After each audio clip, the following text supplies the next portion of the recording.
Oke, selamat malam kawan-kawan Sabda dimanapun Anda berada. Hari ini aku lagi ketemu seorang teman lah begitu kan. Ini istimewa, masih persoalan membicarakan tentang peringatan Hari Ibu. Dan hari ini orang yang tak hadir ini walaupun dia enom tapi dia ibu. Santai. Ya bisa Ning, tak panggil ya. Ning, namanya Mbak Ika. Nama lengkapnya boleh diomongkan? Boleh. Siapa itu Ning? Nama saya Ika Hairani. Oke. Langsung ada satu alasan sing dadekno kenapa aku ingin ngejak omong-omong dengan persoalan utamanya tentang Hari Ibu. Yang pertama, panjenengan ini seorang ibu muda yang sangat luar biasa. Ibu muda maksudnya. Iya kan? Karena kenapa? Sudah muda, sudah punya anak. Terusan posisinya, sebenarnya beliau sekarang piye iso dicritakno dhewe lah posisinya dengan rumah tangga piye jenenge. Posisinya single parent. Beliau single parent, kawan-kawan, dan ada satu hal yang sangat luar biasa. Nah, kenapa? Iki yang mau tak takokno panjenengan nih. Nah, single parent jenengan itu sangat luar biasa. Peringatan Hari Ibu ini panjenengan posisinya itu jadi single parent ya toh. Nah, piye toh? Hari ini aku tak mikir ada sesuatu yang mungkin salah kaprah memaknai tentang ibu, tentang keluarga, tentang orang tua. Ngono piye nih? Agak sedikit berat ya pembicaraannya. Iya, berat. Untuk berat itu. Iya, berat jadi. Kalau bicara tentang ibu, kayak kejauhan, ngomong ibu tuh kejauhan. Sebelum menjadi ibu tuh harus siap mental. Sebelum jadi mental ibu. Ya, karena ibu itu memahaminya sebagai ibu itu orang melahirkan. Bukan, begini, karena mungkin saya pelaku pernikahan dini yang sebenarnya belum siap untuk menikah dan mempunyai anak. Akhirnya saya mengalami yang namanya, kita flashback sedikit ya kan. Flashback mengenai kehidupan saya. Jadi vlog ini tentang kehidupan saya, guys. Iya. Artinya membicarakan. Ya, nggak apa-apa, ini untuk edukasi. Tapi intinya dari semuanya, apalagi pergaulan remaja zaman sekarang, cinta nggak selamanya indah ya, Dek. Jadi kalau gitu kalau menikah kita nggak usah jauh-jauh menjadi ibu. Kalau menikah itu esensi pernikahan itu apa? Apalagi saya mengalami pernikahan dini di usia saya 18 tahun, sudah punya anak, itu sesuatu hal yang wow, mengalami baby blues yang sangat mengerikan, bahkan even mau membunuh anak saya. Saat itu posisi mau membunuh anak saya karena saya mengalami baby blues. Dan saya baru sadar itu baby blues setelah sekarang. Setelah saya berapa tahun dah? Setelah anak saya berusia 17, bukan, kakak itu sekarang usia 22. Setelah kakak itu berusia 19 tahun. Setelah 19 tahun saya tahu bahwa ternyata dulu tuh saya begitu karena baby blues. Kemudian belum matang juga secara reproduksi mungkin ya, saya mengalami koma 3 hari. Setelah melahirkan tuh saya mengalami koma karena mengalami preeklamsia kalau nggak salah namanya itu, yang ditakutin ibu hamil pada sekarang. Karena reproduksi belum sehat, belum normal seperti biasanya, belum waktunya. Dan menjadi seorang ibu itu need support system, apalagi dia melahirkan bayi, harus menyusui, bagaimana cara menyusui pun harus benar, cara makan harus benar, karena nanti nggak keluar segala macam. Jadi kalau ngomong soal ibu itu kompleks, harus dari awal bagaimanakah menjadi pribadi yang siap untuk menjadi ibu. Jadi bukan menjadi ibu itu bagaimana tidak, tapi pribadi yang siap menjadi ibu. Begitu kan. Jadi arahnya kemana-mana kalau menurut saya. Memang mengenai kan kemana-mana itu memang pas tema yang sebenarnya pengen tak angkat ya. Karena sehingga hari ini kita tuh menganggapinya ketika hari peringatan Hari Ibu bukan sekedar mengucapkan terima kasih Ibu atau salah. Ibu, bukan sekedar itu kan, harusnya minta maaf. Jadi gini, kalau saya sekarang di posisi di mana saya berterima kasih kepada anak-anak saya, Ayu, Naya, Altaf. Anak-anak saya menerima saya sebagai ibu karena ternyata anak-anak itu tidak minta dilahirkan. Ternyata mereka pasrah aja metu kok ndila yo, ngomongnya mulai kasar. Tapi saya harus berterima kasih mereka menerima saya sebagai seorang ibu, walaupun seorang anak saya yang barep ya wis ngono kuwi, saya mendidiknya alhamdulillah dibantu oleh ayah saya. Jadi rodok waras titik lah. Ya. Timbang mae gitu. Timbang mae. Sampai saiki yo waras anakku kabeh daripada aku. Tapi yang jelas tolong hindarin pernikahan yang dini pertama, kedua tolong hindarin pernikahan yang belum siap, karena pernikahan yang belum siap akan menghadirkan cinta palsu menurut saya. Karena apa? Ketika sudah gasmu entek, berasmu entek, tokenmu entek, kuotamu entek, dhisik endi sing mbok tuku, ayo anakmu nangis jaluk susu. Nah itu tidak semua mental itu bisa. Tidak semua mental tuh bisa menerima itu dan bekerja sama dengan pasangan. Nah, Anjenengan berkomen seperti itu.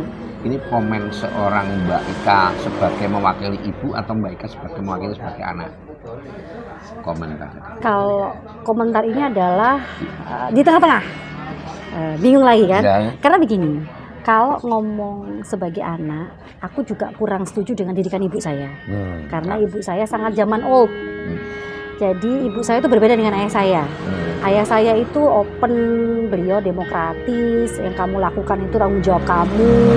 Tapi ketika ibu saya, kamu harus jadi pejabat, harus jadi pegawai negeri, harus begini, harus begitu. Tapi sebagai seorang anak tetap berbakti pasti. Nah, itu pertama. Kedua, ibu saya sekarang alhamdulillah nggak terlalu cerewet karena saya menjalin komunikasi yang baik. Ya apa caranya berkomunikasi sebagai seorang anak? Baik itu komunikasi yang setidaknya sekitar WA, say hi atau apapun, karena kita sudah punya kehidupan masing-masing. Jadi kalau saran saya, kalau menjadi anak bukan cuma terima kasih, tapi komunikasi yang baik, jalin komunikasi yang baik. Pun wis anakmu gede-gede, iku rasane aku pun sekarang posisi anak saya udah mulai besar-besar dan punya kehidupan sendiri-sendiri. Itu sepi, kesepian, berpikir punya pasangan, oh enggak. Maksudnya begitu ya. Jadi saran saya kalau sebagai anak tidak hanya berterima kasih tapi minta maaf. Tapi Kak, kenapa pertanyaan saya kok tadi dua? Sekarang komennya Mbak Ika sebagai anak atau ibu atau orang tua itu karena tidak dipungkiri bahwa kadang-kadang tuh anak selalu jadi korban.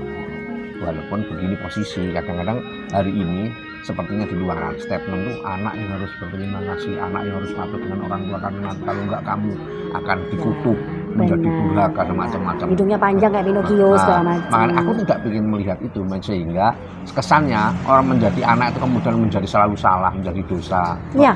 Nah, artinya kadang-kadang, kadang-kadang kita harus melihat kembali bahwa seorang ibu itu siapa, seorang anak. Makanya posisi seperti yang kita kemarin bicarakan, di temanku yang kemarin di awal-awal kita punya tema dengan kawan-kawan yang Kang Wiwit kemarin, kita ngomong apa tafsir Anda tentang ibu itu kan. Tafsir saya adalah tidak semua anak durhaka, orang tua bisa durhaka. Karena apa? Kurang bertanggung jawab tentang parenting. Karena sekarang banyak ilmu parenting yang menurut saya cuma omong tok. Tidak menjelaskan bagaimana parenting yang sesungguhnya. Parenting yang sesungguhnya adalah memberikan full of love kepada anak-anak. Even kamu single parent, walaupun kamu sendirian, jomblo sekalipun, kamu bisa tetap ngasih cinta sama anak kamu. Ketika anak kamu sudah mempunyai full of love, cinta dari rumah, mau dibully kayak apapun selesai deh. Dan itu menciptakan bulian-bulian lagi, tidak akan menciptakan istilahnya orang-orang yang membuli lagi. Anak pulang ke rumah, sorry to say, banyak sekarang anak pulang ke rumah, emaknya main Facebook, bapaknya main manu. Ya kan, anak ini mau ngomong, mau curhat, dia dipukul di sekolah, dia mau dihujat di sekolah, mau cerita siapa kalau nggak ke warung kopi ataupun ke PS, benar tidak? Nah itu mungkin malah komunitas-komunitas yang nggak benar juga. Nah kalau benar nggak apa-apa, kalau nggak benar, nah akhirnya ketika tidak benar ini, mohon maaf ya, ini yang saya alami ya, saya nggak cerita kemana-mana di lingkungan saya atau bahkan teman-teman yang saya temui. Ketika akhirnya salah tanda kutip di mata orang, yang disalahkan tetap anak. Padahal secara nggak langsung kita sebagai orang tua harus mau disalahkan, apalagi saya seorang sadar, saya sadar saya salah. Karena ya. Begini, agak sedikit flashback ke belakang lagi, ketika ayah saya almarhum ada, figur ayah ada dong, ya kan? Tapi ketika tidak ada, saya mulai memposisikan diri, ini siapa figur? Dan sorry itu esensi pernikahan nggak semudah itu Ferguson, ya kan? Menikah itu belum tentu juga menggantikan bapak. Bisa juga teman ataupun sahabat menjadi figur seorang ayah. Yang nggak terima bisa DM ke TikTok saya. Tapi yang jelas solusi kehidupan tuh belum tentu juga menikah, karena esensi pernikahan nggak semudah itu. Menyamakan frekuensi, menyamakan visi misi, tapi wajib hukumnya adalah memfigurkan seorang ayah, karena figur sama peran berbeda. Ketika ada figur tidak ada peran, itu anak juga sayang banget. Ada peran tidak ada figur juga sayang banget. Jadi sebagai seorang laki-laki, Hari Ibu itu juga khusus untuk anak, orang laki-laki juga. Karena apa? Tafsir ibu bukan sekedar seorang figur perempuan. Macak mana? Apa macak mana? Masa bukan itu. Ibu tahun sekarang menurut saya harus jadi seorang yang Wonder Woman atau Power Rangers atau apapun.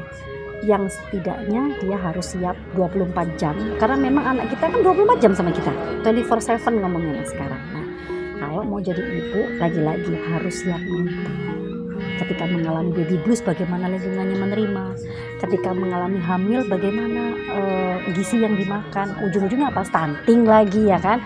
Kemudian persiapan pernikahan, apakah benar missing sang suami ini menjadi tim yang baik. Itu berefek juga ke ibu lagi-lagi. Tapi ini bukan pertanyaan untuk senjenengan. Tapi ada satu fenomena juga bahwa benar juga gitu. Bukan berarti menjelekkan perempuan. Hari ini untuk mendapatkan perempuan yang sangat istimewa, punya kesadaran menjadi seorang ibu kan ya susah. Ya. Banyak juga perempuan-perempuan, kalau jenengan ini kan bertanggung jawab apa yang dilahirkan. Insya Allah. Nah, kan gitu kan. Ada juga perempuan-perempuan yang mana ditinggal bojone yono. Akhirnya lah banyak laki-laki juga. Sehingga tadi oke. Laki-laki itu akhirnya laki-laki itu menjadi seorang perempuan juga yang nangani anaknya. Yo single parent juga akhirnya. Gitu toh. Iya. Kan menolak. Di ketika panjenengan ini tadi ungkapan ini kan tak pikir menjenengan juga menyadari bahwa apa jenenge menjadi single parent itu nggak mudah, nggak gampang, ya. nggak gampang, Ya. Sangat nggak gampang. Gitu ya, kan. Kalau di mindset saya bilang bukan tidak gampang atau tidak mudah, semua itu harus dijalani. Karena kalau kita ngomong tidak gampang atau kalau gampang seakan-akan menyepelekan. Tidak gampang kok kayak sulit banget. Kalau saya pribadi setelah di atas usia 35, saya menemukan diri saya sendiri bahwa oh ternyata jadi ibu itu harus strong. Memang benar, jadi ibu itu harus siap menjadi. Atau mungkin ibu itu bahasa Indonesia orang tua aja. Nggak bisa juga. Nggak bisa juga. Jadi kalau saya pribadi ya. Ibu itu bukan berarti bapak kan artinya. Bisa laki-laki kan yang di sini. Ya, karena begini, mungkin saya karena single parent ya, ngomong sebagai single parent. Alhamdulillah anak-anak saya itu saya kenal teman-temannya. Saya memposisikan diri sebagai teman ke anak-anak saya. Sehingga anak saya terbuka komunikasi kepada saya. Apa yang dia rasakan. Apa yang misalnya karena anak-anak saya sekarang udah mulai ngampus. Di kampus saya begini loh Bu. Di kampus saya begitu. Jadi ketika dia mendapatkan maaf, bully atau apa, setidaknya dia ada tempat cerita. Jadi jangan sampai menjadi ibu yang ngejudge, menghakimi saja. Kamu harus, kamu wajib, jangan. Karena apa? Anak punya jalannya sendiri, tinggal kita mendampingi. Bukan berarti di depan, di belakang, tapi di samping. Itu sih kalau saya. Jadi sekarang ini saya juga sedang belajar banget bagaimana menjadi seorang ibu dan bagaimana mendatangkan figur seorang ayah. BTW ini kan figur seorang ayah juga kan. Nah, jadi saya pengen di luaran sana jangan kecil hati karena saya lebih respect dengan anak yang broken home daripada broken heart. Broken home daripada broken heart. Kenapa? Karena kalau anak yang broken home, dia masih bisa menciptakan anak yang normal. Dalam artian mental, segi mental, spiritual, semua insya Allah bisa ketika ibunya kuat. Ataupun bapaknya kuat. Tapi ketika broken home, ada broken heart, orang tua utuh. Tapi dia pulang nggak pernah bisa bercerita kemana. Delok ibu bingung Facebookan, bingung TikTokan, joget-joget. Delok bapaknya dengan manuk dengan slot. Terus dia kemana? Ini seorang broken heart akan menciptakan di luar sana mental-mental yang siap dibully, mental-mental siap yang haus validasi, mental-mental yang ya kita nggak tahu apa itu mentalnya, alay mungkin kita nggak ngerti. Ya itu terus sih. ketika hari ini ada momen peringatan Hari Ibu, menjenengan sebagai ibu atau sekarang sebagai anak, kira-kira apa yang mesti dilakukan ketika jenengan ini, apa yang mesti dilakukan sebagai ibu atau sebagai anak? Apakah ini mengucap hari anak, terima kasih mama, terima kasih bunda, atau apalah, atau kita keluarga saya sangat demokratis karena mungkin ayah almarhum mendidik saya demokratis ya. Tidak harus hari ibu mengucapkan terima kasih, tidak harus hari ibu mengucapkan sayang, dan tidak harus bilang I love you ketika saya karena masing-masing orang itu punya bahasa cinta berbeda. Saya nggak bisa menuntut anak-anak saya untuk bilang I love you tiap hari karena bahasa cinta mereka adalah membantu saya dengan kegiatan saya di rumah. Itu sebagai bentuk nyata ungkapan terima kasih atau ungkapan cinta, bukan. Oh itu ya Nda ya? Ya, Di luaran sana, sorry to say, scroll TikTok banyak yang beli bunga dibungkul lah segala macam. Kemarin saya lihat ngasih mamanya bahkan status di WA hanya untuk plagiat ataupun FOMO. FOMO itu ikut-ikut ya, following untuk oh kamu keren ya ternyata kamu merayakan hari ibu tapi kon gak ngewangi makmu mbah-mbah. Maksudnya apa? Simple aja, simple saja. Jadi artinya sebenarnya berterima kasih pada momen itu Ya. sebenarnya ya sama-sama menjadi teman, Ya. ibu, orang tua. Dan satu lagi, saya akan menjadi ibu yang sukses ketika saya bisa mengkaderisasi anak saya. Walaupun tidak sama dengan saya, at least tidaknya dia bisa bertahan atau survive dengan kehidupan dan prosesnya sendiri.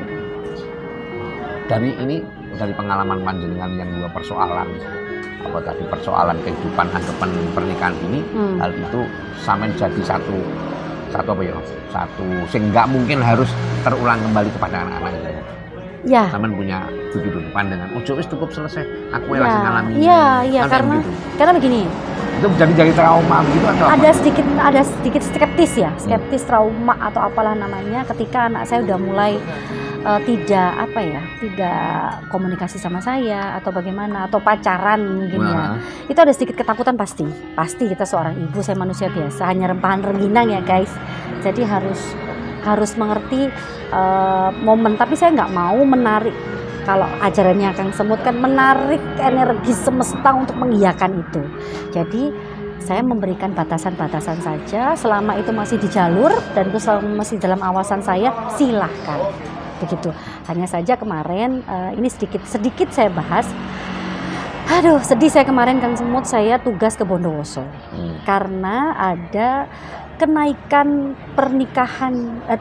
dispensasi pernikahan dini. Fenomena kenaikan dispensasi pernikahan dini. Setelah saya ditugaskan ke sana di salah satu desa, saya nge-tracking di 3 desa yang saya nggak mau sebut namanya, tapi saya hanya sebutkan Kabupaten Bondowoso. Ada satu pelaku pernikahan dini usia 16 tahun. Dan alhamdulillah matur nuwun Kabupaten Bondowoso dan Pengadilan Agama Bondowoso menekan angka dispensasi pernikahan dini itu dengan bekerja sama dengan Dinsos dan Dinkes akhirnya menurun drastis. Tapi mohon maaf Kabupaten Bondowoso, perihal penurunan dispensasi pernikahan dini akhirnya menyebabkan fenomena pernikahan siri dini. Karena ini kalau yang nggak setuju ya bisa DM saya, mengatasnamakan agama dan budaya ketika dilihat tonggone wong loro runtang-runtung bareng ora pantes dirabeke tanpa lihat usia. Ini kan yang aku paling sedih, karena saya pelaku pernikahan dini. Oke ya, nanti akan timbul ya mohon maaf amit-amit jangan sampai orang-orang seperti saya yang tadi dari melahirkan belum tentu benar ya kan, terus kemudian baby blues tuh bagaimana kita juga nggak tahu menanganinya, kemudian muncul lagi perceraian, angka perceraian tinggi di Bondowoso, dan itu pihak Pengadilan Agama, Dinsos dan Dinkes sudah mengambil MOU bahwa yang mengajukan dispensasi pernikahan dini tidak boleh bercerai selama 2 tahun minimal pernikahan. Artinya itu juga masih dilematis sebenarnya ya. Karena sebuah pernikahan itu kadang-kadang dominasi pihak tertentu itu ono, dan sehingga yang terjadi kadang-kadang kekerasan di rumah tangga macam-macam. Ini kan persoalan-persoalan ini, makanya ini satu hal di negara fenomenal. Kita. Ini negara kita ini yang masih belum punya kedewasaan untuk membicarakan itu. Kadang-kadang perkawinan itu persoalannya hanya persoalan pokoknya dogma, didelok tonggo, biar nggak zina segala macam. Halo Ferguson, nggak gitu ya.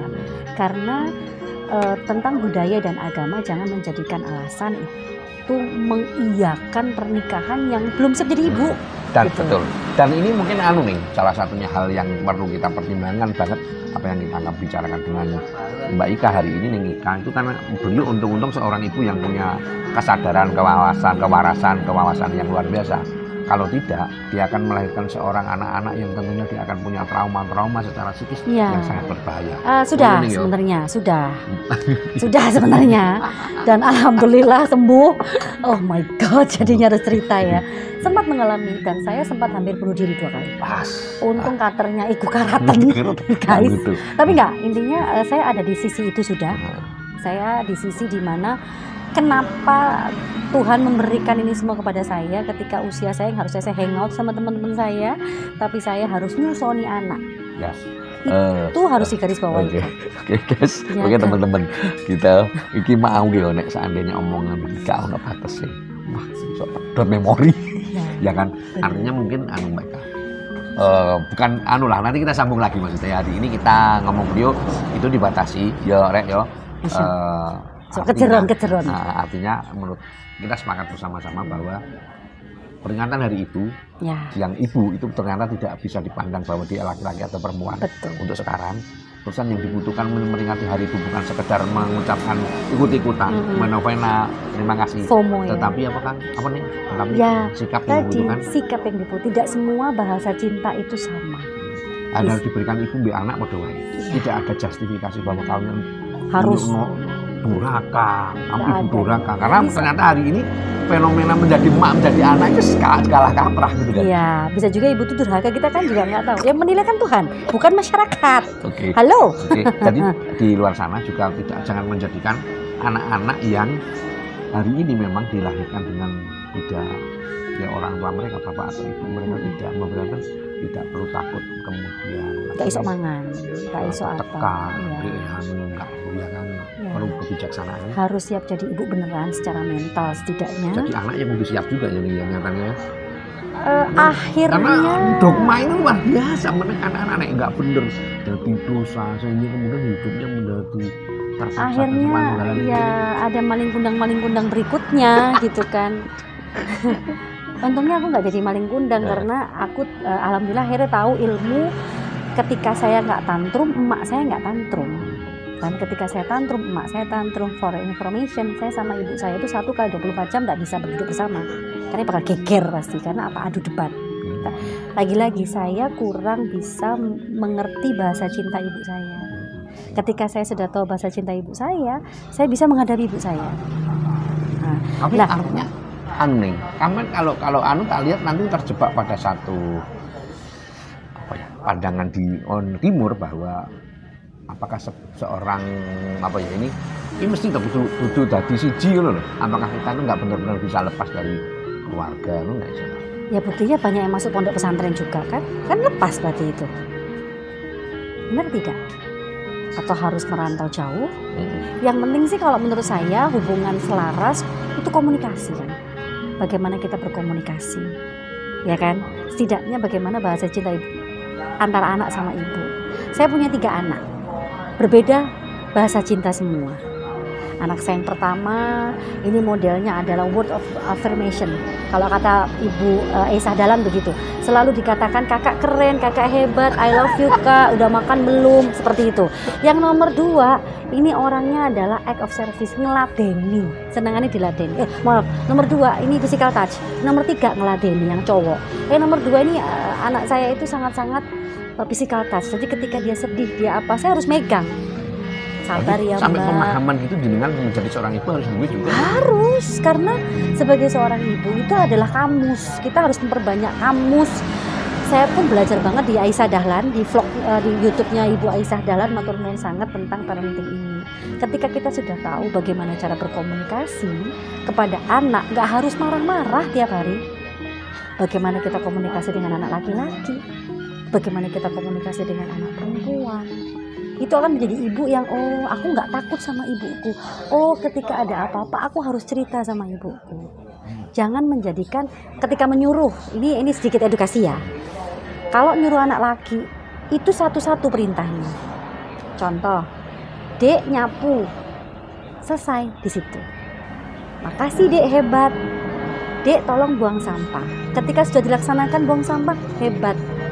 Nggak apa-apa, tapi ketika semua dilaksanakan, Dek nyapu, ngepel, habis ngepel, buang sampah. Yang dilaksanakan hanya buang sampah. Karena pada dasarnya laki-laki itu yang bekerja adalah otak kanan, betul? Fokus. Apalagi kalau udah main game. Nah nih, buat ibu-ibu edukasi anak-anak main game jangan dicereweti karena tidak akan didengar. Bapak-bapak main YouTube jangan dicereweti, tidak akan didengar. Tapi harus ada negosiasi. Oke Dek, kamu main game berapa lama lagi ibu harus menunggu kamu main game? 5 menit, 10 menit, oke setelah 10 menit tolong bantu ibu ya. Negosiasi, ada komunikasi. Kalau anak perempuan, jenengan suruh mau Mbak ini ngatasi. Tapi kalau laki-laki nggak bisa. Lah ini kadang tidak menjadikan disepelekan ibu-ibu di luar sana. Coba ini dipegang hanya itu saja. Selesai. Oke, siap. Ini mahal loh ini. Mungkin itu kawan-kawan sedikit omongan dengan beliau, Ya. Mbak Ika, yang dia punya satu pengalaman sangat luar biasa, dan beliau sebenarnya terbuka buat kawan-kawan yang lain mungkin bisa ingin ketemu secara offline sama beliau. Boleh. Karena untuk itu, Mbak Ika malam ini mungkin itu untuk sebentar. Boleh ya, nanti gitu kalau misalnya kurang setuju dengan statement saya boleh DM karena ini pengalaman pribadi saya. Oke, siap. Mohon Mbak Ika, Monggo. atas bangun. Assalamualaikum. Salam.